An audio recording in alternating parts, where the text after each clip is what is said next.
do you guys know this woman on The View? Maybe you do, maybe you don't, but her name is Alyssa Farr. I guess she used to be a Republican, but you can't be a Republican on The View these days.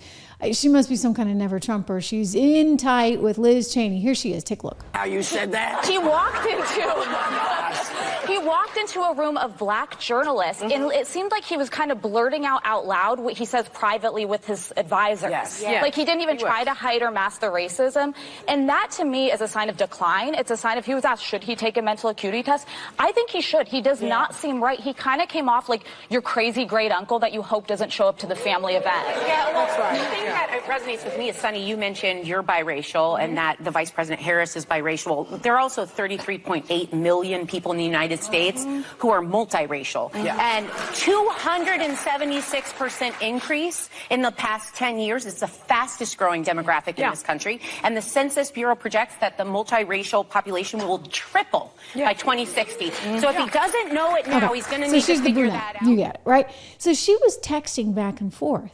Take a look at this, guys. This is the New York Post that got their hands on this. They were in this encrypted app, Signal. So better than a cell phone, but amazing how this stuff can come back to haunt you. So Alyssa Farr is talking to Liz Cheney. And actually, forgive me, on this first one, she's talking to Cassidy Hutchinson, saying, I know you're busy, but is there any chance that you touch base with anyone regarding what we talked about Tuesday night? So they had some kind of conversation on Tuesday night. Hey, yes, so I reached out to Liz. That would be one Liz Cheney, one would have to assume. She agreed to keep our conversation totally confidential. She said she admires you and could tell that you wanted to do the right thing from your testimony.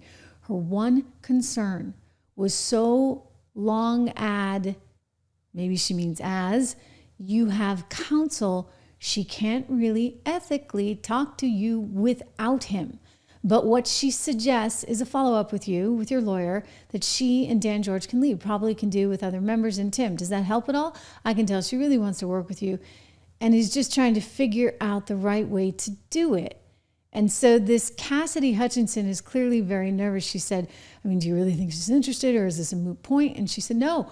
Alyssa said she's definitely interested. Liz is definitely interested. Of course she's interested, right? She basically just wants to structure it in a way in which you're comfortable and that doesn't get anyone into trouble, because that's what they're in right now, a whole lot of trouble. So this is where it gets super interesting. This is Liz Cheney and Cassidy, forgive me, Hutchinson speaking back and forth. She writes to her and says, hi, this is Cassidy. I'm sorry for reaching out this way, but I was hoping to have a private conversation with you soon if you are willing. I would be happy to, writes Liz. Let me know what time works for you. And Cassidy says, now, by the way, she just asked for a private conversation. A private conversation, okay? Is that not witness tampering? If you have the private conversation, I'm free all day for a call or in person, whichever you prefer. I really, really appreciate this. And she says, Liz Cheney does, give me a call when good for you. And Cassidy writes, is now okay. She's like clearly very, very anxious here. And Liz writes, can we aim for 1? And then she writes, that works. I'm sorry I missed you. Please call when you have a moment. I'm worried to initiate the call unless, maybe you're tied up in something. So that's the question. So I think you have to come now and say, okay, did this call take place?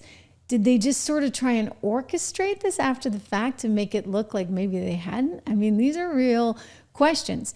The House believes that they were speaking, and if nothing else, through this intermediary over at The View. Of course, again, the lovely View, the ABC News that just can't do enough to help the Biden administration, and Liz Cheney and the rest of it. Whoopi Goldberg, this is like eerie to see now, brings Liz Cheney on her show, and she's like, oh, we love you, we love you. Won't you run for president? Won't you be the third option? Take a look.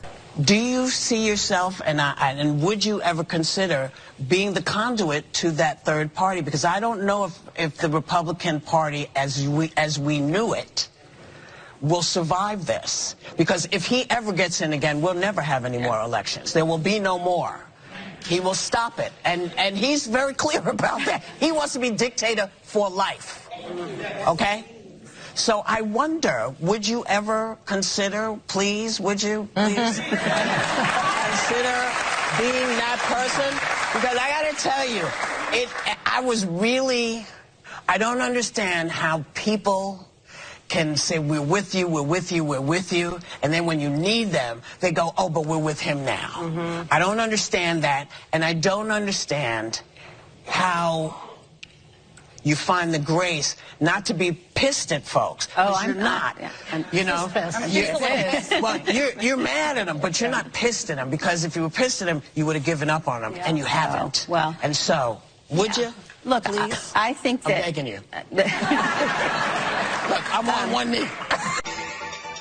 You know, she's not pissed at them because, and excuse my French, because she's in this for the power play itself. I mean, this was all about gaining more and more and more power. And she was increasingly getting it. But now that the guy she despises and everyone at The View despises and ABC News despises, now that he has won, everything has just been turned on its head.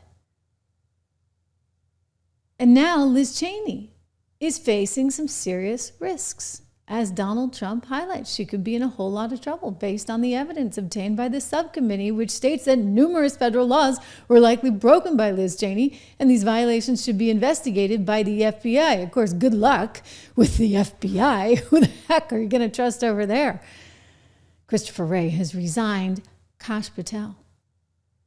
So if Kash Patel is confirmed, and I believe he will be confirmed, I mean, the guy, say what you want about him, he's got a terrific track record, great educational background. He's actually super qualified. He's worked already in government on the Intel team. I don't know how he doesn't get the gig. But he's going to go in there and he's going to shake things up. And Liz Cheney, she may just pay the price if she did something wrong. And judging by the text messages, I don't know. You tell me. Let me see. I want to know, you guys. What do you think? I mean, let me know if you're watching live. If you're watching this after, make sure you comment below. Is this interference? Look at these messages and tell me, what do you think? This strikes me as, any way you slice it, the fact that she's going back and forth with the View host, and now she's directly communicating with Cassidy Hutchinson, who gets a new lawyer, like some liberal, woke, progressive lawyer comes in. That's how I believe he's been defined, to represent her after getting rid of the lawyer that she has, after talking to Liz Cheney, or at least corresponding, let me be careful how I phrase this, corresponding with Liz Cheney in these text messages.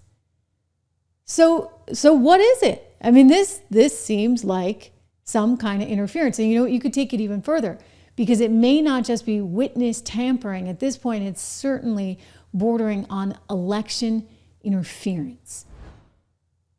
And ABC knows this, and Liz Cheney knows this, the whole media knows this, and this is why they're increasingly worried.